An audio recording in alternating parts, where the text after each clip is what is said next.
Hello दोस्तों, हमारे channel में आपका स्वागत है। आज हम आप लोगों को बिहार स्पेशल के महाजनपद काल के बारे में बताएंगे। आप लोग ध्यान से पढ़िए और जो आपको समझ में ना आए कमेंट बॉक्स में पूछिए, मैं उसका रिप्लाई आप लोगों को अवश्य दूंगी। आइए हम आपको महाजनपद काल के बारे में विस्तृत जानकारी देते हैं। महाजनपद काल महाजनपद का उदय भारत के 6वीं शताब्दी ईसा पूर्व में माना जाता है। 6वीं शताब्दी ईसा पूर्व हमारे देश में 16 महाजनपदों का उदय हुआ था। इसकी जानकारी जो हमें बौद्ध धर्म के अंगुत्तर निकाय से प्राप्त होती है।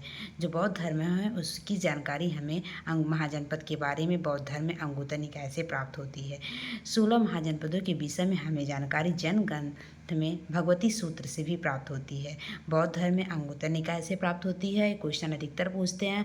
जैन धर्म में भगवती सूत्र से प्राप्त होती है। 16 महाजनपदों में 3 महाजनपद बिहार में स्थित है। पहला वज्जी, अंग और मगध, जिसका लोकेशन मैंने मैप के द्वारा आपको डिस्क्राइब कर दिया है। वज्जी महाजनपद जो है के बारे में आज हम आप लोगों को रूबरू कराते हैं। वर्तमान बिहार के वैशाली तथा मुजफ्फरपुर जिसमें शामिल थे। वज्जी महाजनपद में 2 राज्य हमारे शामिल हैं, बिहार के वैशाली और मुजफ्फरपुर। वज्जी महाजनपद की राजधानी वैशाली। वज्जी महाजनपद 8 कुलों का एक संघ था। लिच्छवी गणराज्य वज्जी महाजनपद में ही शामिल है। पूरे विश्व का पहला गणतंत्र लिच्छवी गणराज्य में स्थापित हुआ था। जैन धर्म के वास्तविक संस्थापक जो थे महावीर स्वामी का जन्म वज्जी महाजनपद में हुआ था। वज्जी महाजनपद में कुंडग्राम जो कि वर्तमान में बिहार के वैशाली जिला में है। संभवतः माना जाता है कि इस स्थान पर महावीर स्वामी का जन्म हुआ था। क्या माना जाता है? महावीर स्वामी का जन्म हुआ था। वज्जी महाजनपद के वैशाली में प्रसिद्ध नर्तकी आम्रपाली रहा करती थी, जिसे वैशाली का नगर वधु घोषित कर दिया गया था। क्या घोषित कर दिया था? वैशाली का नगर वधु घोषित। ये भी क्वेश्चन अधिकतर पेपर में पूछते हैं। बिहार स्पेशल के अधिकतर पेपर में उठा के आप देखिए, ये क्वेश्चन अवश्य पूछा जाता है। अब हम आप लोगों को वज्जी महाजनपद के बारे में बता दिए। अब हम आपको 3 जनपद के बिहार में उल्लेख है, एक वज्जी, अंग, मगध। अब हम आपको अंग के बारे में बताएंगे। अंग महाजनपद वर्तमान बिहार के मुंगेर और भागलपुर जिले में शामिल है। अंग महाजनपद की राजधानी चंपा जिसे शहर में जो बिहार की चंपा नदी के निकट में स्थित है। अंग महाजनपद जो की राजधानी जो है चंपा है, जो हमारे बिहार की चंपा नदी के निकट में स्थित है। चीनी यात्री हिंगसान ने इसे चेम्पांग कहकर संबोधित किया था। कि क्या कह के संबोधित किया था? चेम्पांग। मगध शासकों के द्वारा अंग को मगध में मिला लिया गया था। मगध शासकों द्वारा जो है अंग को जो है मगध में मिला लिया गया था। अब हम आप लोगों को मगध महाजनपद के बारे में बताते हैं। 3 महाजनपद के बारे में हम आपको उल्लेख बता देते हैं। मगध महाजनपद के बारे में वर्तमान बिहार में गया और पटना इसमें शामिल है। इसमें कौन कौन से शामिल हैं? गया और पटना, जिसकी राजधानी है राजगिरी नालंदा, जो वर्तमान में नालंदा में है। महाभारत तथा पुराणों के अनुसार मगध का सबसे प्राचीन वंश कौन था? बृहद्रथ को माना जाता है। अब इसकी मगध महाजनपद के अंतर हमारा एक वंश आता है, बृहद्रथ वंश। इस वंश के संस्थापक राजा बृहद्रथ थे। बृहद्रथ वंश के सबसे प्रतापी राजा जरासंध था। एक क्वेश्चन अधिकतर पूछता है कि बृहद्रथ वंश के सबसे प्रतापी शासक कौन था? जरासंध था।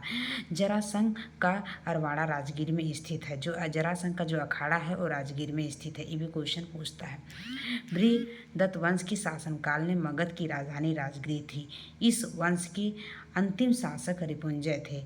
इसमें ये भी क्वेश्चन आप इसको मार्क कर लीजिए कि इस वंश के अंतिम शासक कौन था? रिपुंजय, ये क्वेश्चन। और जरासंध का अखाड़ा राजगीर में स्थित, एक क्वेश्चन।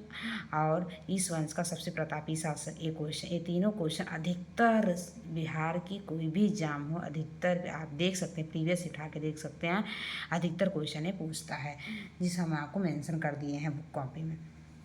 उसके बाद हर्यक वंश आता है।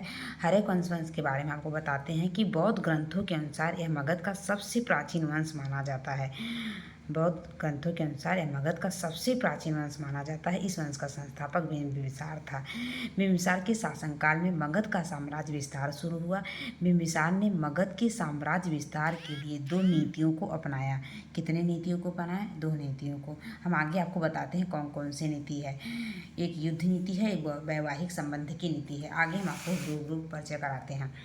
युद्ध नीति एक वैवाहिक संबंध की नीति। बिंबिसार ने मगध में पहली बार स्थायी सेना रखना आरंभ किया और बिंबिसार ने लिच्छवी की राजकुमारी चेन्नन्ना से विवाह किया, जिसने वज्जी संघ के हिस्से मगध में शामिल किया। जो बिंबिसार की लिच्छवी राजकुमारी चेन्नन्ना से विवाह कर लिया बिंबिसार ने, फिर उसमें वज्जी संघ को अपने हिस्से में मगध में शामिल कर लिया। बिंबिसार के दरबार में प्रसिद्ध चिकित्सक जीवक रहते थे। अवंती के राजा चंद्रपोत को पीलिया हुआ था, तो पीलिया के इलाज के लिए मगध से जीवक को भेजा। किसने भेजा? बिंबिसार ने। इस प्रकार मगध के संबंध अवंती के साथ प्रारंभ हो गया। बिंबिसार ने गौतम बुद्ध को राजगृह में बेड़ुवन जिसे बोलते थे बांस का बगीचा उपहार के तौर पर दिया। किसको दिया? बिंबिसार ने गौतम बुद्ध को राजगृह में बेड़ुवन बांस का बगीचा जिसे बोलते हैं उपहार के तौर पे दिया। बिंबिसार 15 वर्ष की उम्र में शासक बना और 52 वर्ष तक राजा बना रहा। लंबी उम्र उसका शासनकाल था। बिंबिसार का पुत्र अजातशत्रु ने पिता की हत्या कर मगध की गद्दी पर प्राप्त किया। हम आप लोगों को यहाँ तक बता दिए हैं। आप लोग इसको ध्यान से बार बार रिवाइज करिए। जो ना समझ में आए कमेंट बॉक्स में पूछिए, मैं उसका रिप्लाई करूँगी।